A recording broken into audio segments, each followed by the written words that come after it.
हम आपको आयकर के बारे में बताऊंगा, जिसे इंग्लिश में इनकम टैक्स कहते हैं। मैंने पिछली वीडियो में आपको बताया था कि आयकर देने कौन व्यक्ति है, कितने आय पर कितना परसेंट वो कर चुकाएगा। तो हम आपको छोटी सी वीडियो बनाकर कुछ नॉलेज, कुछ जानकारियाँ आप तक पहुँचाऊँगा।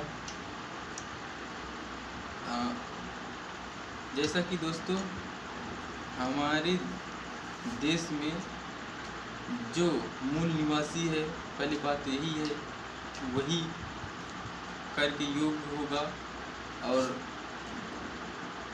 और अगर वो गत वर्षों में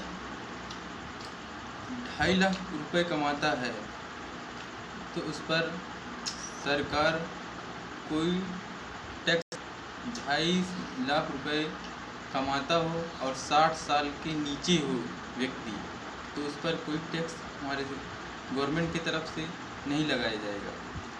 अगर वही व्यक्ति 60 साल से कम है और वो 2.5 लाख से लेकर 3 लाख रुपए कमाता है तो उसको सरकार उसके आय में से कर लगाएगी 5%। फिर वही व्यक्ति जो 60 साल से कम है, अगर वो 5 लाख से 10 लाख रुपए कमाता है तो उसको वह आय में से कर लगाएगी 10% या 20% आएगी। और अगर 10 लाख कमाता है वही व्यक्ति जिसकी आयु 60 साल के नीचे है, 10 लाख रुपए कमाता है, तो उसकी आय कर जो है 30% कटेगी। हो सकता हो अब संशोधन हो गया है कर आयकर में, तो 5 लाख के बदले 7 लाख कर दिया गया होगा या 10 लाख के बदले 13 लाख कर दिया गया होगा। तो इसका सेक्शन में ही दिया गया है, अगर भारत का निवासी हो और उसकी उम्र जो है 60 साल के ऊपर हो, 60 साल के नीचे नहीं, उसकी उम्र 60 साल के ऊपर हो, तो जो 3 लाख रुपए पे 60 साल से कम वालों को कर योग दिया जाता था, अब उनको अगर 60 साल के ऊपर हैं तो उनको नहीं देना पड़ेगा। अगर 60 साल के ऊपर हैं तो 3 लाख पर उनको कर मुक्त दिया जाएगा, कोई कर नहीं लगेगा गवर्नमेंट की तरफ से। अगर उनकी 5 लाख होगा तो 5%। अगर 5 लाख से 10 लाख होगा तो सरकार 20 लाख काटेगी। अगर 20 लाख अगर हो तो उनकी आय में से 30% काटेगी। लेकिन कब? जब उनकी आयु 60 साल से ऊपर होगी तब। और दोस्तों, जैसे अब बारी आती है एज बढ़ाने की, जिन व्यक्ति का एज 80 एज यानी उनकी आयु 80 साल से ऊपर होगी और अगर 80 साल के नीचे रहेंगे, 80 साल के नीचे ऊपर रहेंगे, तो जो पहले वाले को 5 लाख पे दिया जाता था कर, 5 लाख पे कर योग दिया जाता था, अगर अब उनको देना नहीं पड़ेगा और 80 साल पे देना होगा। अगर इनकी आयु 80 साल रहेगी तभी देंगे 5 लाख से 10 लाख के बीच में 5%, वरना नहीं देना पड़ेगा उनको। अगर ये कमाते हैं 10 लाख तो इनको 30% देना पड़ेगा।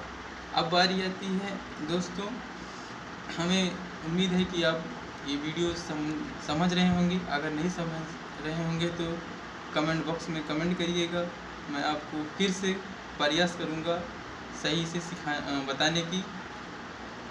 जैसे कि भारत का निवासी हो एक व्यक्ति और वो 3,50,000 रुपये से अधिक नहीं है उसके पास, और आयकर की रकम 2,500 रुपये है। दोनों में से जो कम रहेगी सरकार कह रही है उसी पे वही आपको कर देना होगा। अब बारी आती है, अगर गत वर्षों में जो कमा रहा था 3 लाख से 5 लाख, 5 लाख से 10 लाख, अब उसकी बारी यही है, अगर वो 10 लाख 15 लाख ना कमा कर अगर वो अपने जीवन काल में 50 लाख रुपए रखा हो, 50 लाख से लेकर 1 करोड़ से अधिक, 1 करोड़ से अधिक अगर वो अपने जीवन काल में रखा हो, वो व्यक्ति अपने पैसे का मालिक हो, तो सरकार कह रही है कर लगेगा। तो अब दोस्तों ये 20वां सन 2020 चल रहा है, इसमें अब कुछ बदलाव हुआ होगा। बदलाव यानी यही थोड़ा जो ये रकम है बढ़ा दिया गया होगा। उसके बाद सरकार उनसे उनकी आय में से कर लगाकर और अपने देश के लिए वो अच्छे काम करती है। कर इसलिए लगाया जाता है दोस्तों, वो कर हमारी इस देश की रक्षा के करने में खर्च किया जाता है। और दोस्तों तमाम ये जितने हमारे देश में सैनिकों के लिए हर चीज़ में आयात निर्यात में सब खर्चे किए जाते हैं। जैसे कि दोस्तों आप लोगों को ये वीडियो समझ में आई होगी, अगर नहीं आई होगी तो कमेंट बॉक्स में कमेंट करिएगा। अगली वीडियो में लेकर आऊँगा कि एग्रीकल्चर यानी कृषि आय पर आयकर मुक्त होती है, कौन सी चीज़ें कृषि आय हैं, कौन सी चीज़ें कृषि आय नहीं है। और उसके बाद हमारे वीडियो को लाइक कमेंट करिएगा, जो नहीं समझ में आएगा डिस्क्रिप्शन में कमेंट करके हमें बताइएगा। अस्सलाम वालेकुम।